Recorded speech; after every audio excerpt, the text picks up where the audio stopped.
بسم اللہ الرحمن الرحیم۔ محترم سامعین اور ناظرین، ایک اہم بات کی طرف تمام مسلمان بھائیوں کی توجہ دلانا چاہتا ہوں، کیونکہ دنیا کی زندگی عارضی زندگی ہے، ختم ہونے والی ہے اور بالآخر ایک دن یہاں سے چلا جانا ہے۔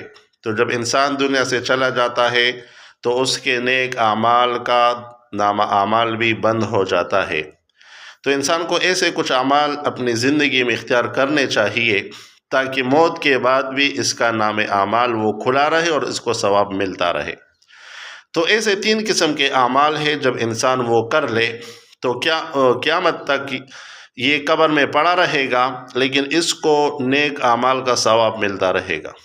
ایک تو یہ ہے کہ انسان ایک صدقہ جاریہ کرے، مسجد بنائے، مدرسہ بنائے، سارا نہیں بنا سکتا، اس میں کچھ تھوڑا بہت اپنا حصہ ڈالے، تو جب تک مسجد مدرسہ آباد ہے اس کو ثواب اس کا ملتا رہے گا۔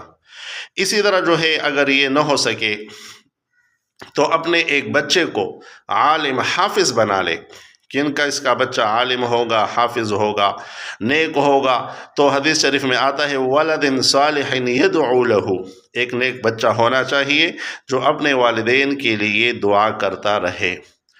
اور اگلی چیز جو ہے وہ یہ ہے کہ آدمی خود اپنا علم حاصل کرے اتنا کہ وہ پھر لوگوں کو پہنچائے اور پھر لوگ اس کے شاگرد بنے، وہ شاگرد دوسروں کو پہنچائے اور دوسروں کو وہ علم سکھائے اور یہ سلسلہ چلتا رہے اور اس کو جو ہے ثواب ملتا رہے۔ تو یہ 3 قسم کے اعمال ہے، ان میں سے سب نہ ہو تو ایک کم از کم انسان کو اختیار کرنا چاہیے تاکہ موت کے بعد بھی اس انسان کو اس کا ثواب ملتا رہے۔